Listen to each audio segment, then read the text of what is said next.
Hello friends, मैं अभी आपको क्लास नाइन्थ में जो चैप्टर पढ़ा रही हूँ वो चैप्टर है लह दग। ठीक है, तो इस चैप्टर यह एक कविता है, वाक है। इस चैप्टर को हम देखते हैं। इससे पहले हम इसके राइटर के बारे में थोड़ा सा समझ लेते हैं, जो ये कवित्री कौन है, इनका जन्म कहाँ हुआ था।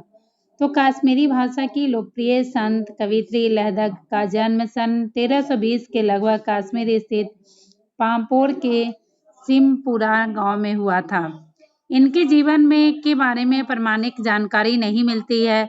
लहदग की लालेश्वरी, लया, लाल योगेश्वरी, लला रिफा आदि नामों से जाना जाता है। इनका देहांत 1391 ईस्वी में हुआ था। ठीक है, इनकी काव्य शैली वाक है, जो हम अभी इस चैप्टर में, ये जो हमारा चैप्टर है 9th का, इसमें हम पढ़ेंगे। तो चलिए अब हम अपनी कविता देखते हैं, जो हमारी कविता में कवित्री ने क्या लिखा है। तो कवि वाक जो है उसे हम पढ़ते हैं, उसके बाद मैं उसका मीनिंग आपको अपने शब्दों में समझाऊंगी। रस्सी कच्चे धागे की खींच रही मैं नाव, जाने कब सुन मेरी पुकार, करे दे भव सागर पार। पानी टपके कच्चे सकोड़े, व्यर्थ प्यास हो रहे मेरे, जी में उठती रह हुक, घर जाने की चाहे घेरे। तो इस चैप्टर में कवित्री कहती हैं कि प्रभु मिलन की आस में मैं अपने जीवन रूपी नाव को सांसों की डोरी के सहारे आगे बढ़ा रही हूँ। मैं सिर्फ अपने ईश्वर को याद करने के क्रम में अपने जीवन को उसी रूप में बिता रही हूँ। प्रभु न जाने कब मेरी पुकार सुनेंगे और मुझे इस भव सागर से पार करेंगे। देव भव सागर पार, पता नहीं है प्रभु मेरी पुकार कब सुनेंगे और मुझे इस भव सागर से पार करेंगे। पानी टपके कच्चे सकोड़े, व्यर्थ प्यास हो रहे मेरे, जी में उड़ती रह हूँ, घर जाने की चाह है घेरे। और मिट्टी के सारे इस शरीर रूपी कच्चे सिकोड़े में दिन भर पानी टपक रहा है। एक एक दिन करके उम्र मेरी जो है वो घट रही है। प्रभु मिलन के लिए जो मैं इंतजार कर रही हूँ वो सारे व्यर्थ हो रहे हैं। मेरी आत्मा परमात्मा से मिलने को व्याकुल है। बार बार असफलता के कारण मेरे मन में ग्लानि हो रही है। तो मुझे उस ईश्वर से मिलने की बहुत मेरे मन में आस है, लेकिन वह कामयाबी मुझे नहीं मिल रही है। उसके बाद का हम देखते हैं। खा खा कर कुछ पाएगा नहीं, न खाकर बनेगा अहंकारी, सम खा तभी होगा संभामी, खुलेगी साकल बंद द्वार की। इस पंक्ति में कवित्री कहती हैं कि अहंकार मुक्त एवं समानता के भाव से परिपूर्ण बनाने का संदेश के बारे में समझा रही हैं। इसमें व्यक्ति स्वार्थी बन जाता है। यदि भोग का स्वार्थ त्याग दे तो मन में त्यागी भाव को अपनाता है। उसके मन में कोई भी अहंकार नहीं होता है। ठीक है, वो अपने हृदय से उदारता का विर्भाव करता है। खा खा कर कुछ पाएगा नहीं। तुम अहंकार रूपी मदिरा जो है इसे तुम पी रहे हो, लेकिन तुम्हें उसके बदले में कुछ नहीं मिलना है, सब कुछ बेकार है। सम खा तभी होगा संभागी, खुलेगी साकल बंद द्वार की। और जब तुम इस अहंकार स्वार्थ को त्याग दोगे तभी तुम्हें परम पिता परमेश्वर के दर्शन हो सकते हैं और उसका द्वार तुम्हारे लिए खुल सकता है।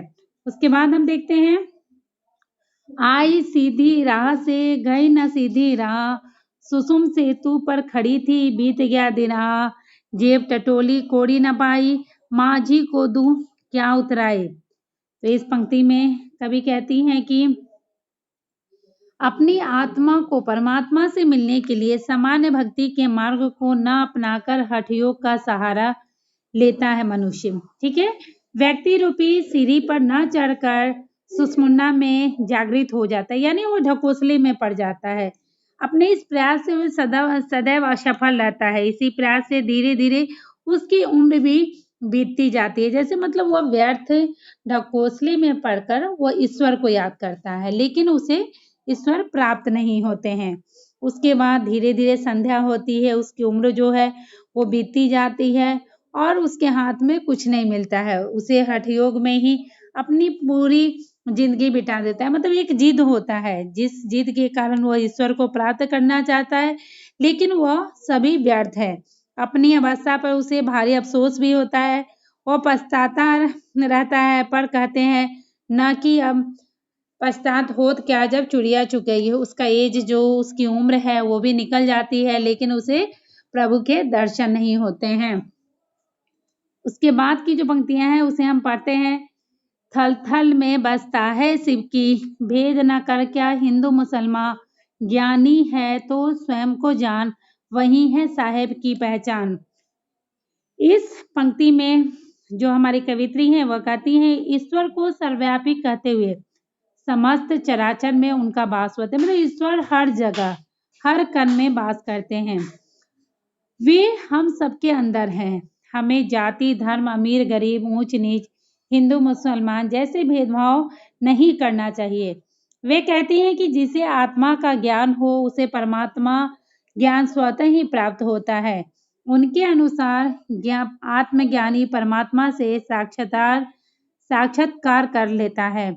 आत्मा ही में परमात्मा का वास होता है। कहने का मतलब यह है, जब व्यक्ति सच्चे हृदय से सच्चे मन से ईश्वर का गुणगान करता है, ईश्वर को याद करता है, तो उसे ईश्वर के स्वरूप का दर्शन होता है और उसे ईश्वर प्राप्त होती है, ईश्वर की प्राप्ति होती है। ठीक है, तो हम ये जो हमारा चैप्टर है, इस पूरे चैप्टर में जो वाक्य था उसमें हमने ईश्वर को प्राप्त करने के बारे में पढ़ा है, जिसमें हमने यह पूरी कविता में वाक्य में पढ़ा है कि कभी भी हम ढकोसले के द्वारा ईश्वर को प्राप्त नहीं कर सकते हैं, बल्कि हम ईश्वर को सच्चे मन से प्राप्त करते हैं। तो आप भी इस कविता को अच्छे से वाक्य को पढ़िएगा, समझिएगा, हो सके तो उसे याद भी कर लेना है, घर पे रहना है और सुरक्षित रहना है। Thank you.